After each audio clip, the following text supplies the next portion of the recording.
this is Shawn. This is Ted. And today we're going to talk about how to buy the right guitar for you. Shawn and Ted's musical adventures. Shawn and Ted's musical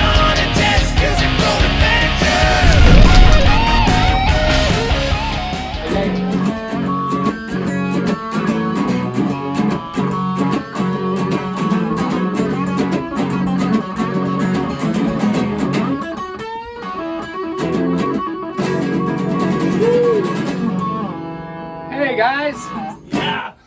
This is Shawn. Ted, And this is Shawn and Ted's musical. Adventures. How you guys doing? Yeah. So this is our debut How you episode. doing? I'm great. How you doing, man? Doing good, man. This is exciting. You know, we're turning a negative into a positive by making use of our time here during this pandemic.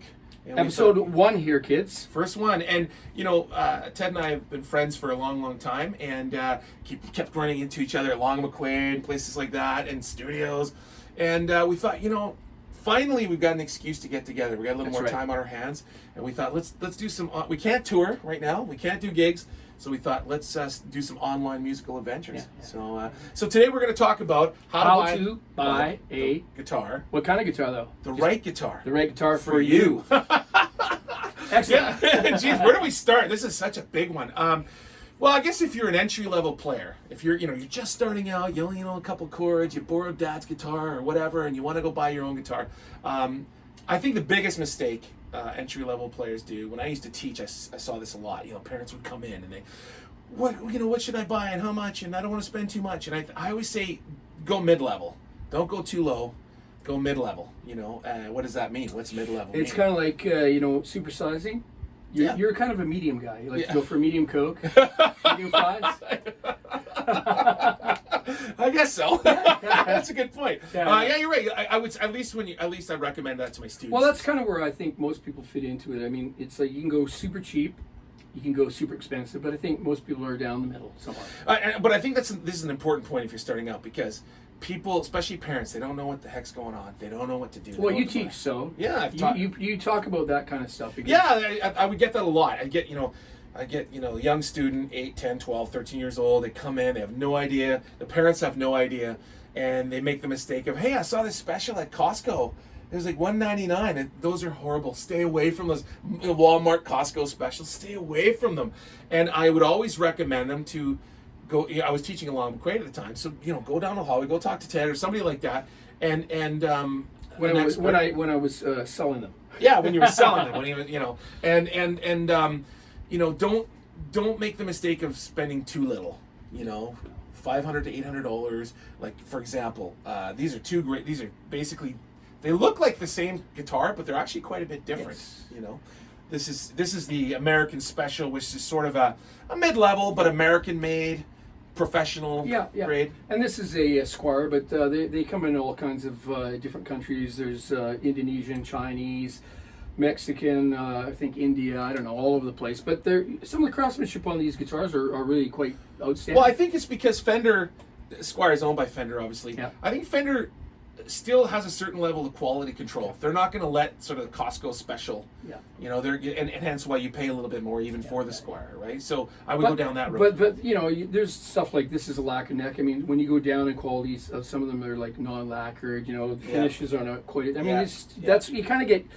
A lot of the stuff that you pay for in high-end guitars, I think, I can tell you this for a fact, is the woods, the finishes, and then the electronics that are in it. Yeah. That's what you got to find out. And I would say, if you go too cheap, you get scratchy pots and all that noisy kind of stuff. guitars. And don't forget, when you're looking to buy a guitar, you can always upgrade.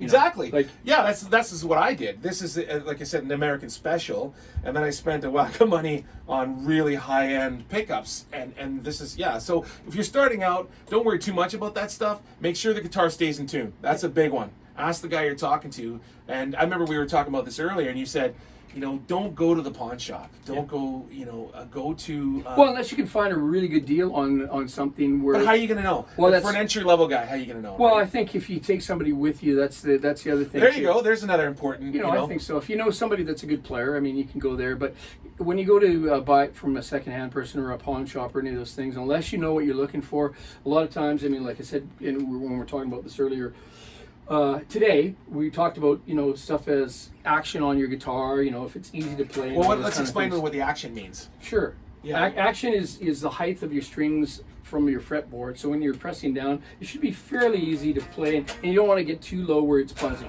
Yeah. But you shouldn't be able to drive a truck on the strings. You know what I mean? Yeah. But that happens a lot in those crappy guitars, unless you're playing right? slide. Yeah, there you go. That's a whole other episode, how to play slide. Yeah. But yeah, so that's an important thing. It's got to feel good. And if you don't know how to play, it's really important to bring an expert with you. Bring your, ask your dad or ask your friends or whatever. Do you know a great guitar player? They're always around.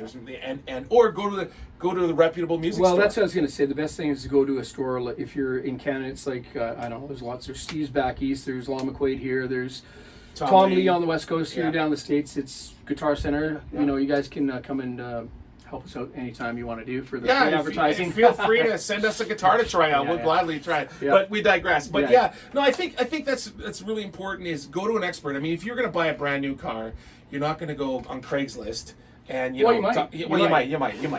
But I think you're going to go to a specialist, and I think the same approach should be when you're buying guitars.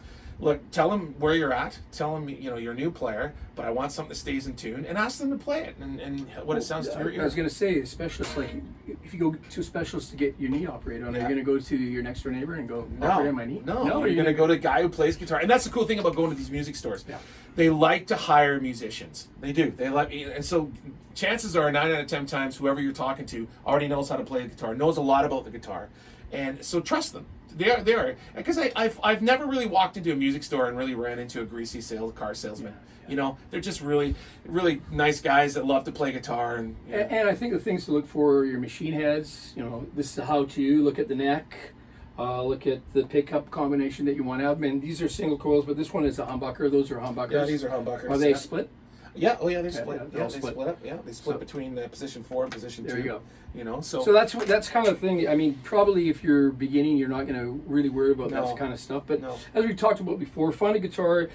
If you're playing, if you want to play metal, it's like humbuckers. Yeah, make sure there's humbuckers. That's an important. And let's talk about different brands. Like if you're an entry level guitar player, but you're passionate, I want to play metal, I want to go down that road. I would go Ibanez. I think Ibanez ESP. Yeah, ESP is another one. They have really good entry level. $500 ish humbuckers kind of thing in their guitars. As we talked about before, $500 to $1,000. I mean, Absolutely. Once you get above that, then you're getting into pro land stuff But I would say, like I said, the internals of it, the colors. I mean, the colors really. It's what you like, subjective. Sure, you like sunburst, I like white. Exactly. Now there is another approach. If you don't want to go down the store to the specialist and you just want to go online, there's one company I strongly recommend because I've got one of their guitars. It's It's a brand new company, Frank Stallone Guitars, and these guys, their mission really is bringing. They've cut out the middleman, so you order them online. But I think they rely on guys like me to get the word out, and I really do believe in this guitar. For I think translated Canadian, it's around $700 or $800, but you're getting great bang for the buck. You mentioned tuners. Well, you get locking tuners, right? And those are generally on the high end guitars. You're not going to find them on the mid end, so that's exceptional. Stays in tune. But I was going to say, for most people, I was going to say the thing about buying online, that just as a taking a back step, is it's always good to go to find out how you feel about a guitar to play, because when you buy stuff online, because I've had different there's the pros and cons to it. Yeah, there's pros and cons. But if you're, I would say anybody you deal with, make sure they have a good return policy. That's another thing. Actually, with Frank Stone Guitars, they have a 100% guarantee, 100% return guarantee. I think it's 30 days or something like that. But most manufacturers have some kind of, or reputable music stores that you're dealing with. You got to just make sure you find somebody that you feel comfortable with, so you can have a long-term relationship. Because in the next 20 years, if you like what you're doing, you're going to want a lot of guitars. And on that note, I think we should get out of here. Okay, let's do it. Thanks for checking in. Be sure to subscribe to our channel. Yes. And like and share this. Spread the word. We're going to be doing all kinds of neat stuff. We're going to actually go on site, interview people. This is going to be all kinds of adventures. So thanks for checking in. Yep. And feel free to put in the comments if you have more questions about. And stay safe. Stay safe out there. All right. That's good.